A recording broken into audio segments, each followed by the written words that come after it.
Assalamualaikum warahmatullahi wabarakatuh. Selamat siang anak-anak sekalian. Bagaimana kabarnya? Semoga saja dalam lindungan Allah Subhanahu wa taala. Amin. Sebelum kita memulai pembelajaran hari ini, ada baiknya terlebih dahulu kita berdoa menurut agama dan kepercayaan kita masing-masing. Berdoa dimulai. Amin.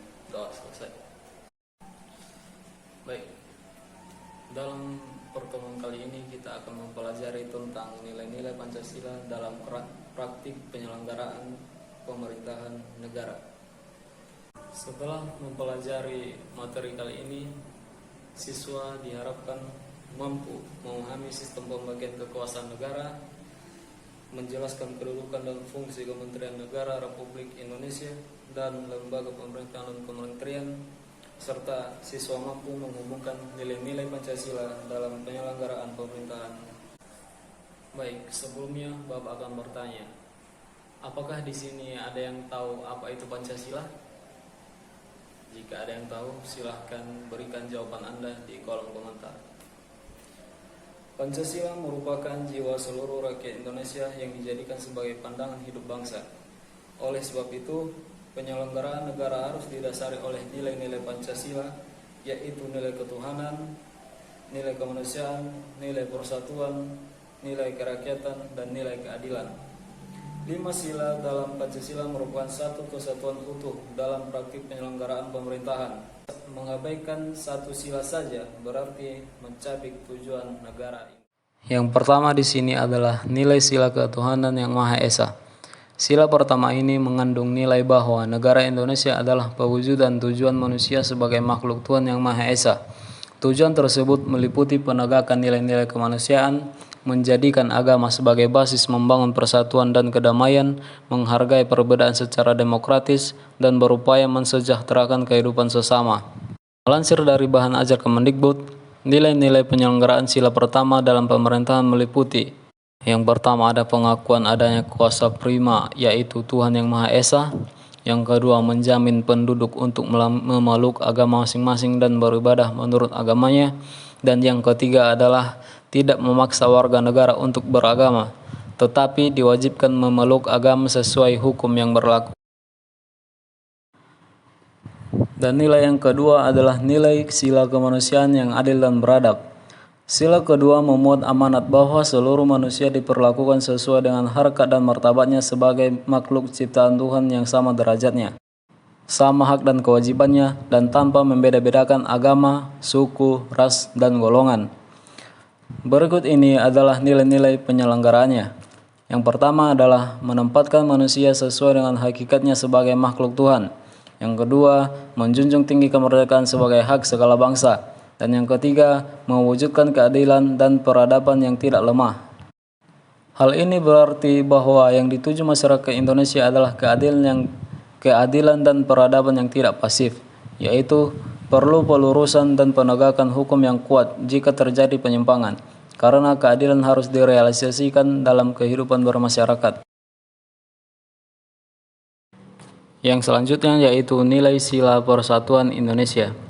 Persatuan Indonesia mengandung pengertian bersatunya bermacam-macam corak yang beraneka ragam, mulai dari ideologi, politik, ekonomi, sosial budaya, dan keamanan menjadi satu kebulatan. Nilai-nilai penyelenggaraan sila ketiga dalam pemerintahan meliputi: yang pertama ada nasionalisme, cinta bangsa dan tanah air, menggalang persatuan dan kesatuan bangsa, menghilangkan penonjolan kekuatan atau kekuasaan, keturunan, dan perbedaan warna kulit. Yang selanjutnya adalah menumbuhkan rasa senasib dan sepenanggungan. Dan nilai sila yang keempat adalah nilai sila kerakyatan yang dipimpin oleh hikmat kebijaksanaan dalam permusyawaratan perwakilan. Sila ini memiliki arti bahwa bangsa Indonesia menganut sistem demokrasi yang menempatkan rakyat di posisi tertinggi dalam hierarki kekuasaan. Berikut adalah nilai-nilai penyelenggaraannya. Hakikat sila ini adalah demokrasi. Demokrasi dalam arti umum yaitu pemerintahan yang dari rakyat, oleh rakyat, dan untuk rakyat. Dan yang kedua, permusyawaratan. Artinya, mengusahakan putusan bersama secara bulat. Baru sesudah itu diadakan tindakan bersama.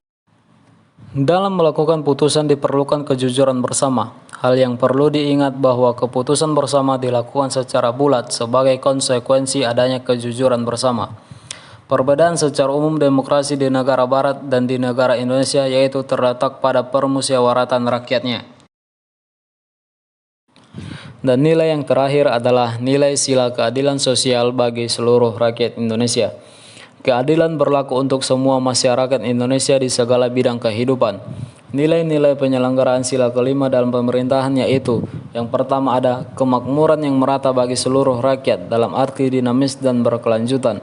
Dan yang kedua, seluruh kekayaan alam dan sebagainya dipergunakan bagi kesejahteraan bersama menurut potensi masing-masing. Dan yang terakhir, melindungi yang lemah agar kelompok masyarakat dapat bekerja sesuai dengan bidangnya. Sejauh ini, apakah ada yang ingin ditanyakan tentang nilai-nilai sila Pancasila?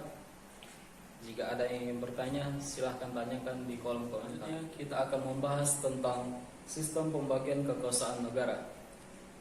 Apakah ada yang sudah tahu bagaimana sistem pembagian kekuasaan negara? Baik, Bapak akan mencoba menjelaskan. Undang-Undang Dasar Negara Republik Indonesia tahun 1945 tidak menganut sistem pemisahan kekuasaan, tetapi menganut sistem pembagian kekuasaan. Profesor Ismail Sani, Guru Besar Universitas Indonesia, juga mengemukakan Undang-Undang Dasar Negara Republik Indonesia tidak menganut pemisahan kekuasaan dalam arti material, tetapi pemisahan kekuasaan dalam arti formil atau pembagian kekuasaan. Sistem pembagian kekuasaan di Indonesia terdiri atas 3 lembaga, yaitu lembaga legislatif, lembaga eksekutif, dan lembaga yudikatif. Lembaga legislatif punya tugas untuk merumuskan undang-undang dasar. Lembaga ini terdiri dari, yaitu Majelis Permusyawaratan Rakyat atau disebut MPR, Dewan Perwakilan Rakyat atau biasa disebut DPR, dan Dewan Perwakilan Daerah atau DPD. Dan lembaga yang kedua yaitu lembaga eksekutif. Lembaga eksekutif adalah lembaga yang memegang kekuasaan pemerintahan. Lembaga ini bertugas menjalankan pemerintahan dan pembangunan sesuai undang-undang. Dibanding lembaga yang lain, lembaga eksekutif punya tugas yang lebih luas. Lembaga eksekutif terdiri dari: yang pertama adalah presiden, yang kedua wakil presiden, yang ketiga kementerian negara, dan yang keempat adalah pejabat setingkat menteri, dan yang kelima adalah lembaga pemerintahan non-kementerian.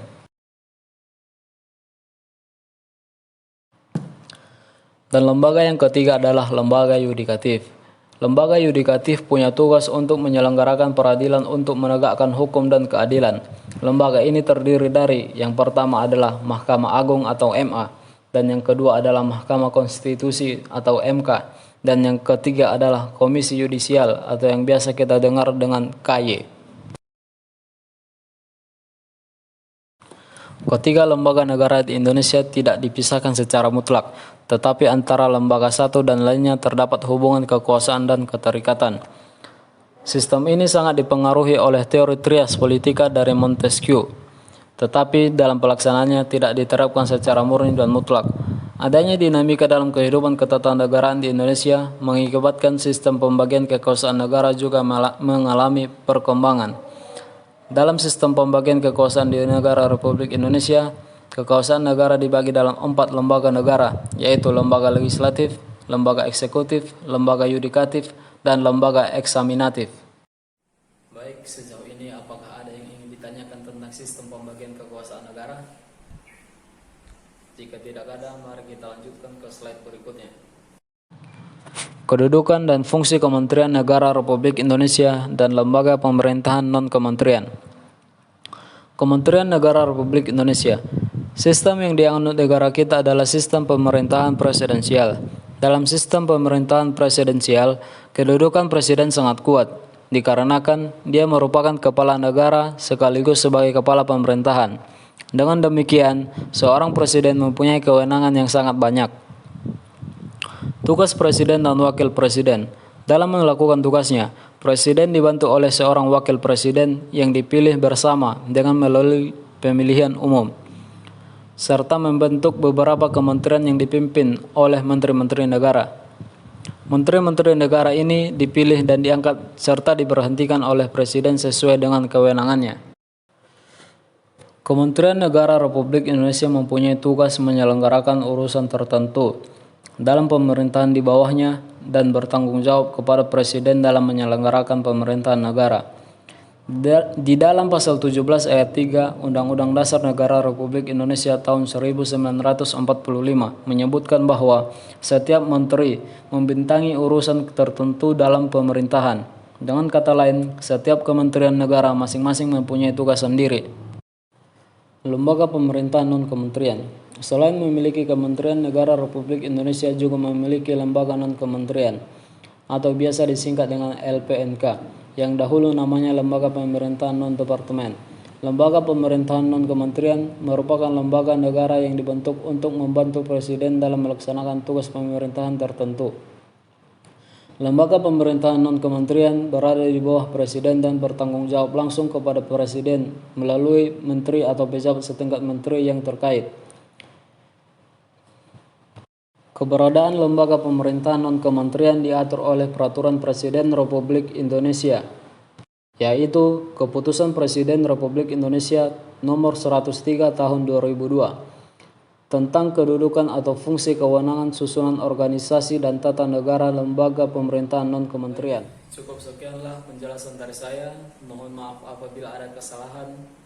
Saya akhiri dengan membacakan wassalamualaikum warahmatullahi wabarakatuh. On my body, I'm an icon, man. I'm a girl about a 10. I should fuck her in a